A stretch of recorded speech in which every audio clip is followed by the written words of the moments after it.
Hello, everyone. Welcome to Musing, music for the adventurous listener, coming to you right here on CJSW 90.9 FM in Calgary and on all major podcast platforms. My name is Yana Saylor. Thank you so much for joining me for this hour of music and conversation. Archer was born in 1913, and over her lifetime, she became one of Canada's most influential and pioneering composers, whose music combined lyricism and intellect with deep humanity. Over her long career, she composed more than 300 works, taught generations of Canadian musicians, and became a cornerstone of the nation's classical landscape. This year marks the 25th anniversary of Archer's passing, but her music and influence continue to live on in the Canadian music scene. Today's episode is the second of a two-part series dedicated to the life and legacy of Canadian composer Violet Archer. In today's episode, we will hear from members of the Archer family, as well as scholars and musicians who continue to champion, study, perform, and promote Archer's work, to share with us their insights and experiences of Archer's life and musical output.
So my name is Eleanor Archer. I am Violet's niece, and my father, Fernando, or Ferd, was her brother. And I am the youngest daughter of his children. So there's a 10-year difference between Anne and myself. I'm Norma McCord. I am Violet's niece. I am her second niece, if you go in the age chronology. And Violet lived in Ottawa for a couple of years at the end of her life. And that was when I was closest to her because we saw each other toward the end literally every day. Tell me about your experiences growing up with such a famous family member, and were you aware of her successes and the extent of her work as you were small children at the time? And maybe I'll throw this to Eleanor first. I would say absolutely not.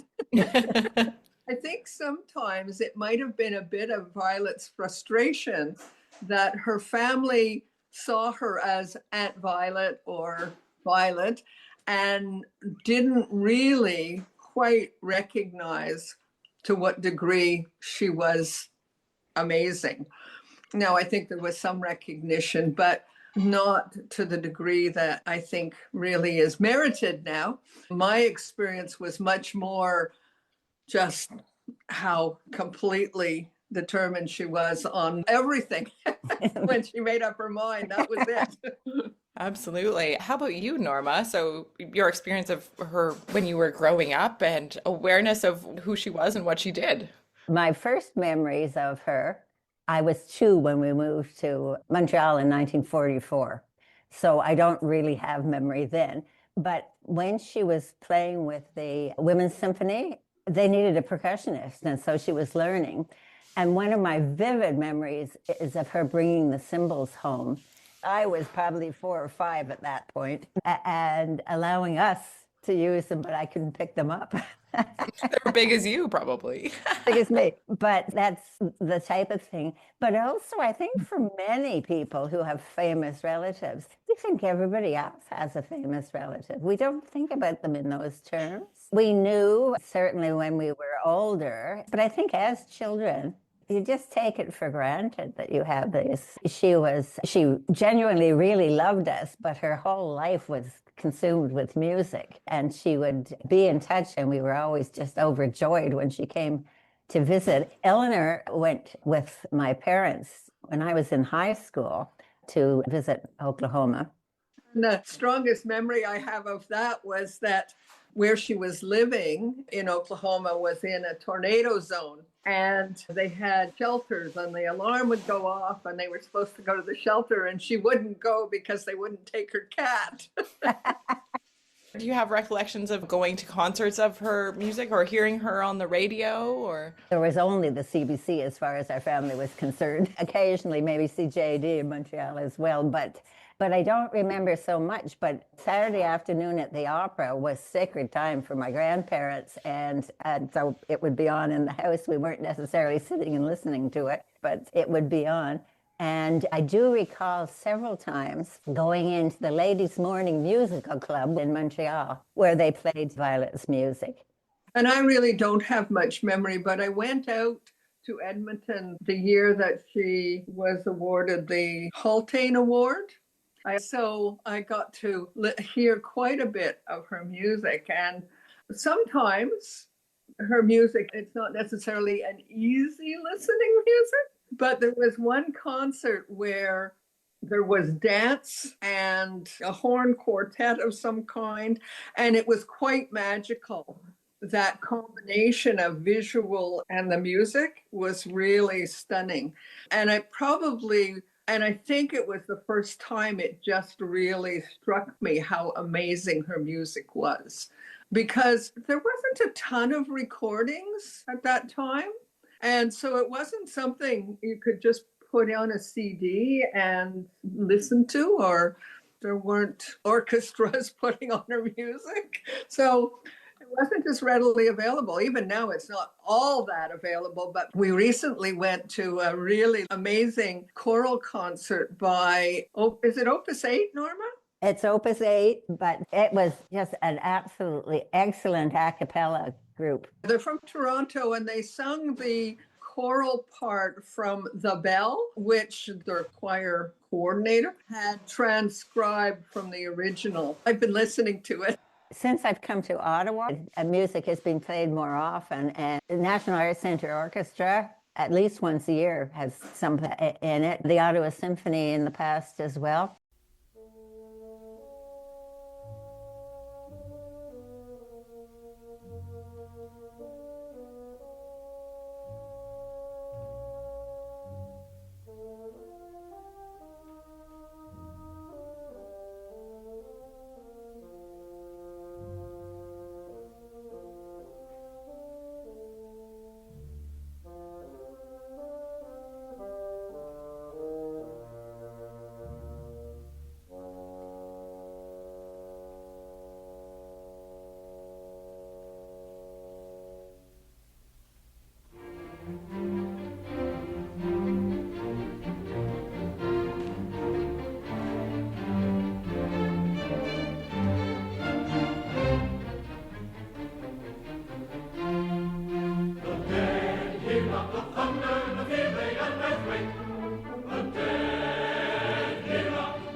What does it mean to you to see this resurgence in interest in her work and to know that 25 years after her passing, her work is still being championed and actually it's more popular than ever? There's so many people that are doing amazing research projects. And what does that mean to you to see that still being performed and she lives on through her music? I'm really happy for her because she was single focused in being a composer from a very early age. It was what she was going to do, and it's what she was driven to do. And often in stuff I've read where they've interviewed her and they'd ask her questions and she said, it doesn't matter. This is what I do. This is what, if I get recognized or not. But in her heart of hearts, I think she really loved to be recognized.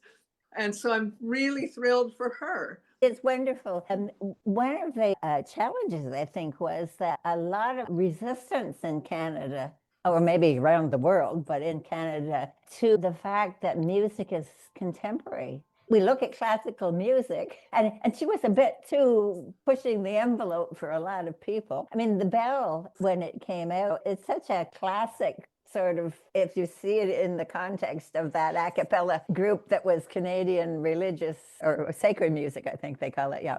And it didn't seem cutting edge in any way. And yet when it came out, there was a lot of people saying, oh, you know. I always say to folks that Beethoven was controversial and that was shocking new music when it came out. For very many composers, it's a challenge. But also, even in her era, there were other Canadian female composers, but they did more into marry and have kids. I don't think that their career was quite as all-consuming as Violet. And music. Violet was a churchgoer. She was still in Edmonton, but she was quite elderly at that point. And I took her to church, and afterwards there was a kind of coffee hour, and we're all sitting there. And she says to me, "Can you hear those rhythms?" And I'm listening, and she's hearing the rhythm of the voices, the rhythm of the cutlery, the rhythm of the cups. And it was everywhere, always. The sound was just utmost for her. Huh. What a way to experience the world, hey? Yes. And another funny thing, because when I was still in my teens, she came to Montreal, and she and I went to the planetarium in Montreal. And we're sitting there waiting for the show to start, and they were playing some really rock music. And she turns to me and says, "I hope they turn that off." And I thought she was going to say, "Because I can't stand that music." Instead, she says, "Because I won't be able to listen to anything else." Wow, how interesting. Yeah. Music was just the focus always, but it became more that it was the only focus, even more so as she got older. What connection now do you feel to her and to her music? And now, looking back, what is it like to experience her music? I'm looking forward to hearing more. And I feel like it's weird to say because I'm not useful anymore. I'm just really pleased that the recognition is happening and that we are hearing more of it. What about you, Norma?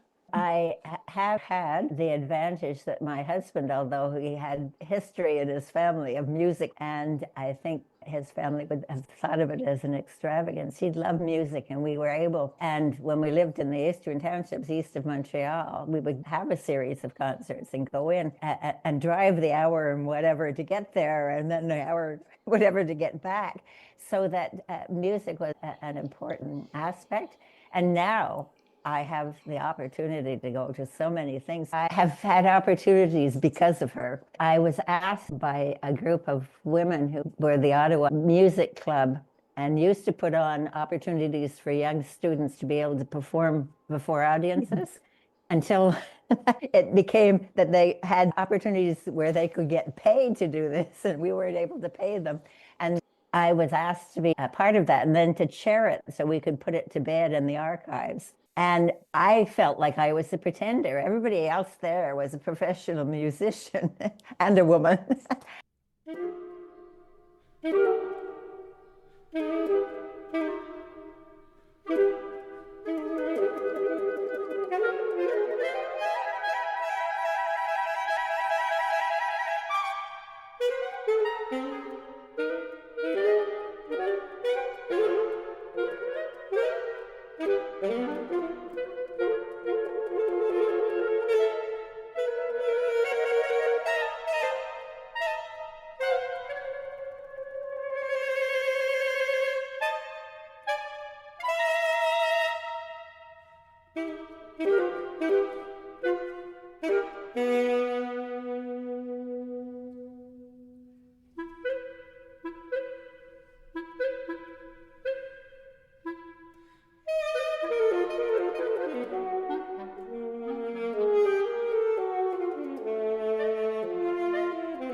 What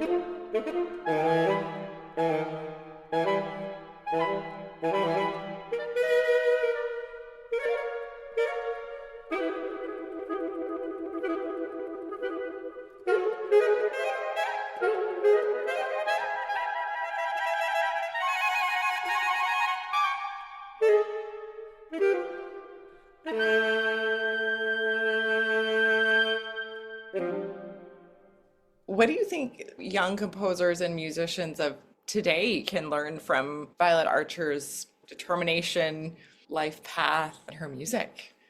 Probably go for it. Because really, I think she faced real challenges as being a woman in a man's world. And I think it's very hard to really grasp how much that must have been, because there were so few women composers, and at all the points where she had setbacks on her trajectory. And interestingly, it's only recently in reading Emma Banfield did a dissertation, we weren't really aware that she had a love interest. And apparently she opted not to marry because the expectation was that she'd give up her career. There were heavy choices that she had to make at various points. And she just had that determination to do it. And so I would say, if you young female composers, remember, she had setbacks and she just carried on. She believed in what she was doing. She believed she was good enough. She believed that sometimes things would be rejected, but she thought they were good enough. And if not good enough, better than. But I would say you probably, hopefully in these days, don't have to give up everything else to be a composer. Yes. Yeah. Yeah. I think that in all things, life is easier and harder in some ways. Certainly in the 40s, there were two really musical faculties at universities in Canada, U of T and McGill. I have a granddaughter who's a grad of Western, and I'm not sure when Western officially there, but there were small, not really recognized faculties in universities well before then, and there was no way that she could get a position in Canada when she started teaching in the States. You had to wait for somebody to die to get a position. And I think that's changed. But I also think that whether it was perceived or true, that there were some men who were jealous of the fact that she had. I don't know if that's true, but I did go and help when Violet moved to Ottawa. My sister Anne and I drove out and put her on a plane the day that her furniture was to be driven to Ottawa. I did hear a couple of the younger women who I'd say probably were in their 20s and 30s who made some oblique reference to that. Whether it's true, I don't know, because I know that sometimes when you're discouraged because you didn't get something, it's nice to blame it. And I didn't hear Aunt Violet ever say that. Yes, that speaks to strength of character, doesn't it? Is there anything else any other stories or anecdotes or ideas you want to share about her? I think this is just a little story, but the determination we experienced, obviously she had her determination around her career, but when she would visit more than once, she got something in her head and you could not dissuade her, or you couldn't say, oh, we'll do that tomorrow or the next day or the next day. And one of those was, she was visiting me, I would say it was probably late 90s. And my daughter had the Flower Fairy books. I don't know if you've ever seen them. There's a flower, a beautiful illustration of a flower. Oh, with yes, a fairy I think I know. and a poem that goes with it. And she was very taken with those because she thought they would be really good as poems to write music around for children. And once she'd seen it, she had to get it. She had to get it, and she had to get it. And she would not let it lie for 2 minutes until I had found out where we could go and buy them and then taken her. And it literally was like when can we go? When can we go? Where can we get them? Where can we get them? And I'd say, we can look at that tomorrow. Oh, when can we go?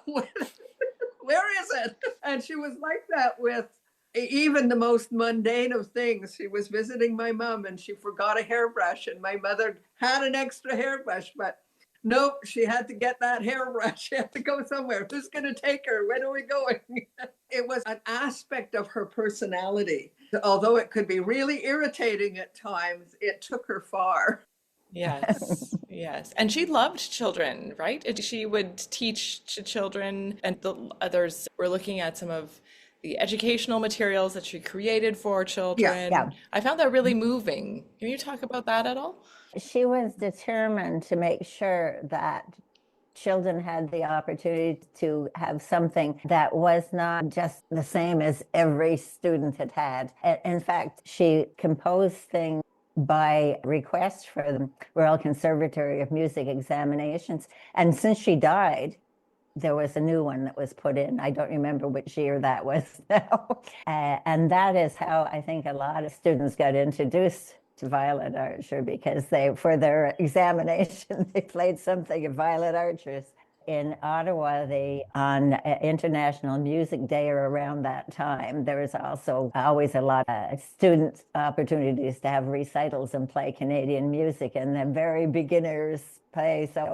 And a lot of them play things from the Royal Conservatory, and there are always the students who would prefer to do something that was Violet Archer, and I love that. Violet told me that she felt it was, I don't know if duty is the right word, but she said she felt that unless children were introduced early to educate their ear to this more, I don't know whether you can call it new, but different, more contemporary classical music, then it would never become more widely heard. And so she felt that there was a responsibility on her to create pieces for children from the earliest on. And so I think that was something that was just a part of who she was. She sent my son Graham in high school with private lessons, was playing the double bass. And she sent something for piano and double bass. And she sent a little note, which we didn't keep, unfortunately, saying that she wasn't going to dedicate it to him because it might then discourage other young people from playing it. Oh, she was very practical. She was very practical. But we felt in a way that it was a gift to him because he was taking a grade 9 level, changing from playing the flute to playing the double bass. And it gave him an opportunity to work on it when he went to Domaine Forget for a summer camp. It was a great opportunity for him. She definitely loved her and had a time for that. In a way, I'd like to think that's the reason why I don't do enough housework to keep on top of things. She just never did. She just never did. Fortunately, she had somebody in her later life to do it for her. She had her mind on other things. She did write things for Shauna Rolston very young. And the Rolstons were extremely good to her. And I don't know if they've been recognized for how good they were as friends. I will reach out to them about this. I'm glad you told me, because we're just starting to find all these connections. I'll reach out to the Rolston family. I just had the little thought that if you do contact the Rolstons, you could ask them about late night calls, because Aunt Violet had no schedule. She was a late night person. And if I remember right, when I was out there, I don't know, at 11:30 at night, she made a phone call and she said, oh, they're up late too. Yeah, musicians have strange schedules. Actually, when she was at her most creative, it's difficulty for her to even eat. Thank you so much for your time, and I've really enjoyed our conversation. Thank you so much for this. This was just wonderful. Well, and thank you.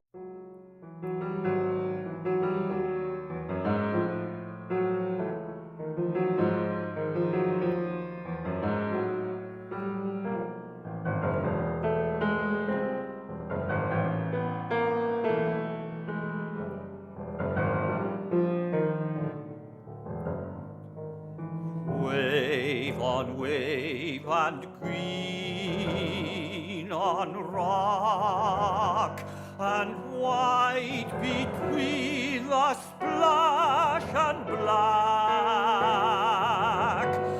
the crash and the hiss of the feathery fall, the snap and shock of the water wall, and the wall of a rock.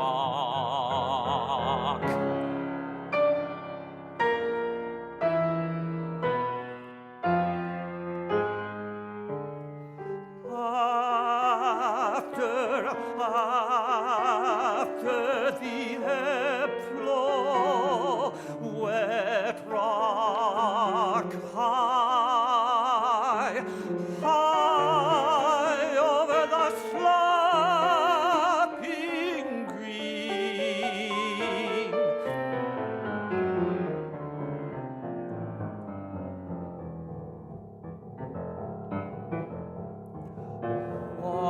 Water sliding away, and the rock abiding, new rock riding out of the spray.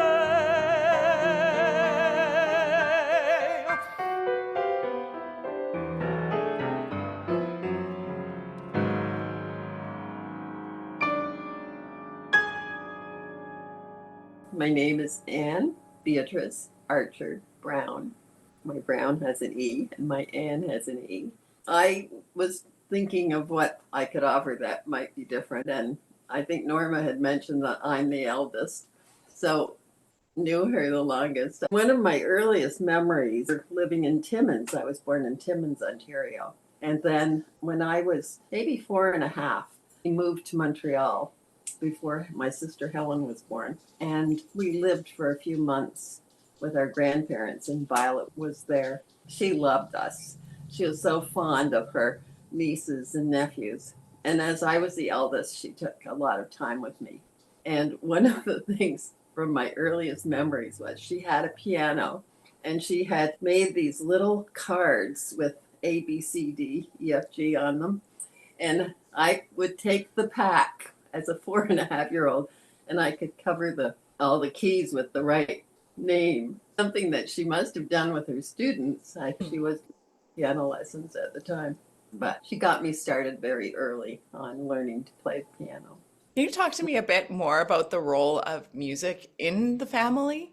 I think not as much as she has had, for certain. Definitely my grandparents, I remember, always listened to opera on Saturdays.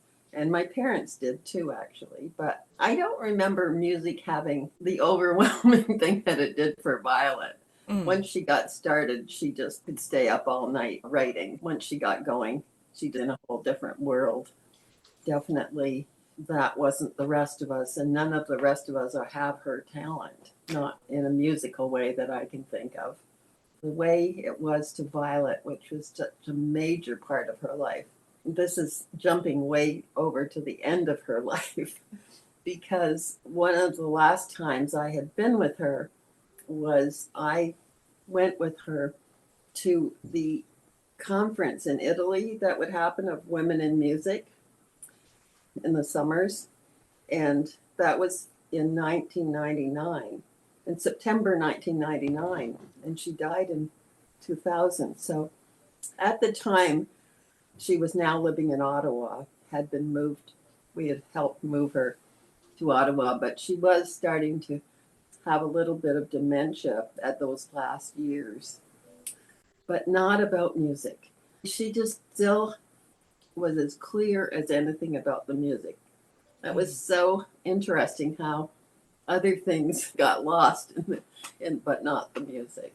Something that stands out to me so clearly is just this incredible drive and devotion, like utmost almost like a religious devotion to music, and especially for a woman of her time, leaving other kind of societal norms behind in pursuit of this art form. Can you shed any light on maybe where that came from, or just her character in that way? From a very young age, she was very focused. All from ever I knew her was always extremely focused on things, and she would, much more than the rest of us. I don't remember any reason why she would have had that, but it's just always been part of her.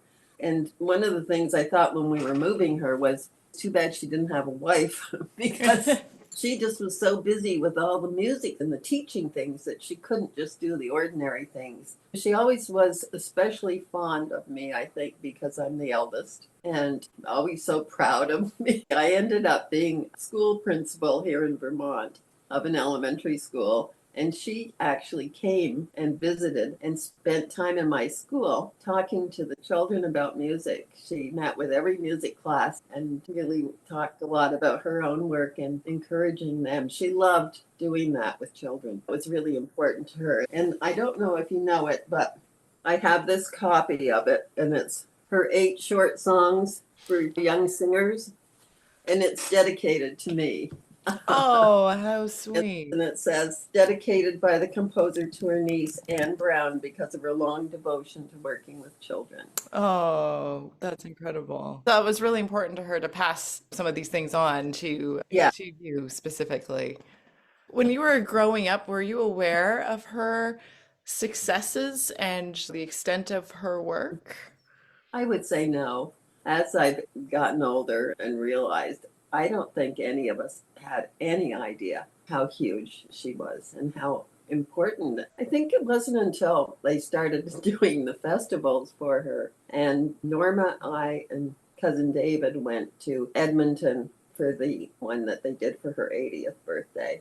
That was unbelievable. I think that was the first time I really thought, oh my gosh, this woman is really amazing. We had no reason to. I think families do that when somebody's part of the family.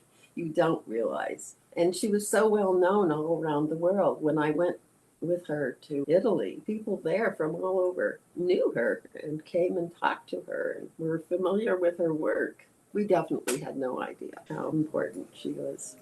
What do you hope that people take away from learning more about Violet Archer and discovering her works perhaps for the first time? I hope that people start playing them more often. I think she wrote some very wonderful pieces for kids, especially.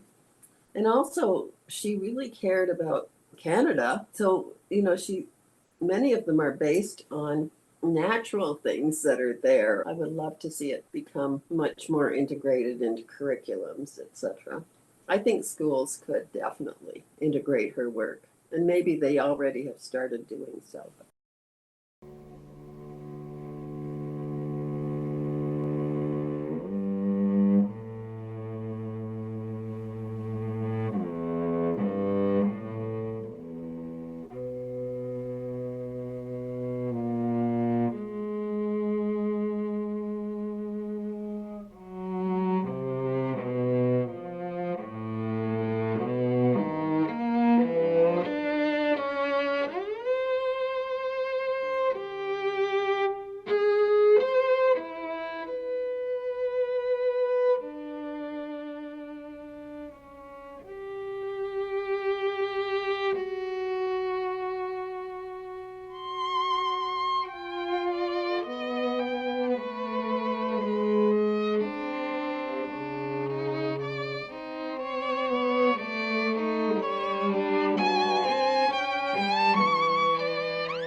So my name is Véronique Mathieu. I'm a violinist. I'm currently the violin professor at the University of Saskatchewan, and I hold the David L. Kaplan Chair in Music. So at the university, I teach violin, chamber music, and string courses such as string literature, Tell me about your journey of discovering Violet Archer and, what compelled you to do research in depth on her life and her work. So I would say probably about 15 years ago, I started researching women composers in general, and gradually more of the pieces I started to program for recitals were written by female composers. And of course, I had always heard about Violet Archer. She's a very well-known figure in Canadian music, but I had not performed her works because, well, several of her violin pieces are really geared towards students, so they have a bit more of a pedagogical purpose, perhaps, than concert pieces. She does have some sonatas, concertos, some works that are really concert music, but she has a number of pieces for the violin that are student pieces or that are meant to teach a particular technical aspect of playing the violin. So I had not had an opportunity to play her pieces in concert, but as I started working on a different project a couple years ago, one that is really geared toward pedagogy for the violin and etudes and finding pedagogical pieces for students, then I revisited her works, and this is when I started to read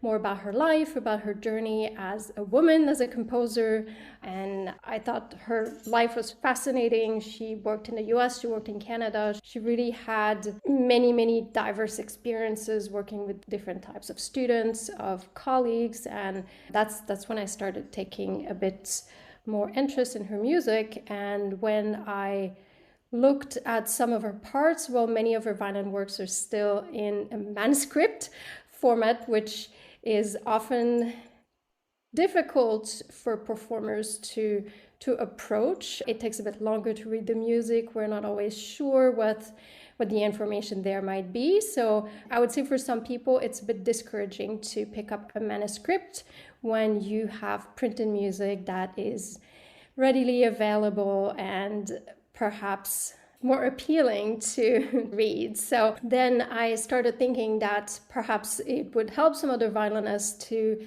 have better editions of her violin pieces, to have them in a format that is easy, comfortable to read, and that comes with editing suggestions that can also help violin students achieve a reading quicker or have some ideas of how the piece could be performed. So this is how the idea came about. People first encountering Violet Archer's music, what do you hope that they take away and discover? Well, be pleased to see so many references to Canada and to the heritage that we have as a country, as people. I feel like we're often focused on everything that's happening outside of Canada, and there are really many beautiful things to celebrate within our own country. So what's next for you in your research? Well, I am currently looking at editing these violin pieces that I had mentioned earlier. So there's some violin duets, there are violin and piano pieces. So I'm testing bowings, thinking of different dynamics, just wanting to play them as much as possible to really have a clear idea of what I would like to present.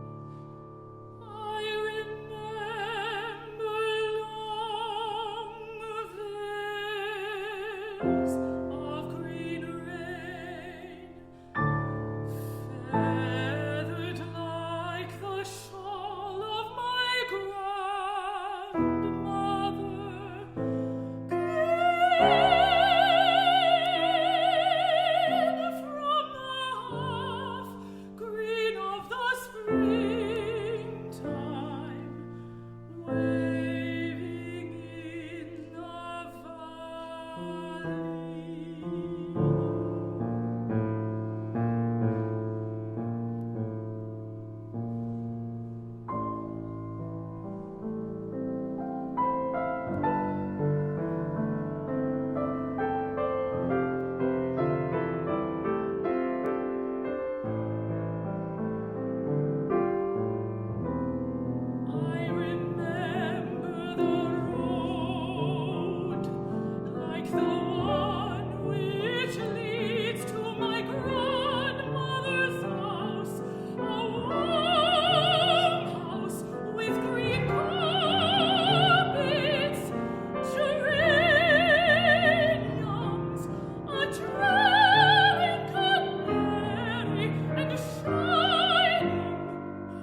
day. I was thinking only of my love and of my love's house. But now I remember the day as I remember my grandmother.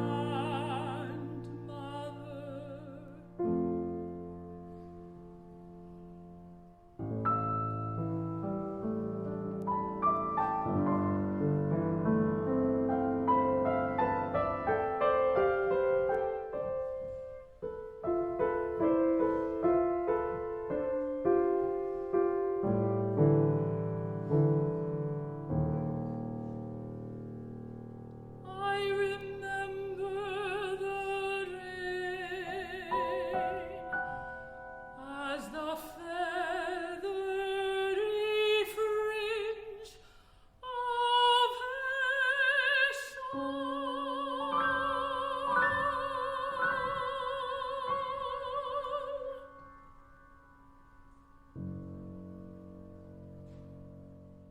Hi, my name is Tina-Alexandra Luna, and I'm a mezzo-soprano and assistant professor of voice at the University of Regina. I completed my DMA at the University of Toronto in 2022, and my dissertation was titled The Art Songs of Violet Archer, a performer's analysis and perspective on repertoire for the mezzo-soprano voice.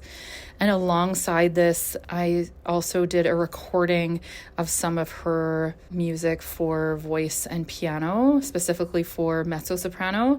And this recording was done in 2020, 2021, and it included Archer's Moon songs, her cycle called Together and Apart, her song Green Rain, her setting of 1 Corinthians 13, also her cycle If the Stars Are Burning, and the song cycle Snippets. And those were recorded in Edmonton with Edmonton-based pianist Leanne Regier. And then since then, I've performed her music in recital across Canada and recently performed a lecture recital in Toronto with the International Congress of Voice Teachers. My favorite quote of Archer's is from a Calgary Herald article in the 90s, where she said, quote, "I hope my music will not recede into the past. That is the hope of the composer, not to be forgotten." And I think that this speaks to this question, why is her music still important today? Her music is interesting. It's unlike anyone else's. It's quintessentially hers. And it features a lot of Canadian and North American poetry.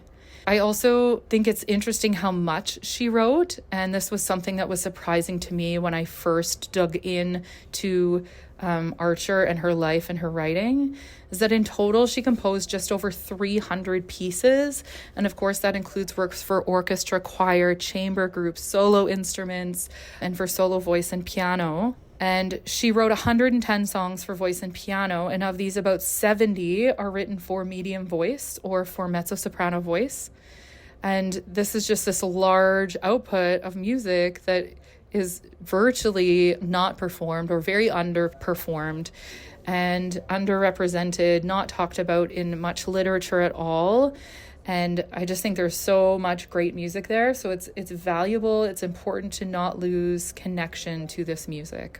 What can we learn from her music and her life? Something that I came across over and over again in my research was the way that Archer was adamant about the importance of introducing new music to young audiences and to young ears. And just that sounds that may be foreign become not foreign. And I think that that sentiment is right on, and it is valuable advice for us today as musicians, performers, artists, and music educators, that new classical music or just new music shouldn't be this foreign thing, but be familiarized in our ears and in our lives.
This has been Musing on CJSW 90.9 FM in Calgary.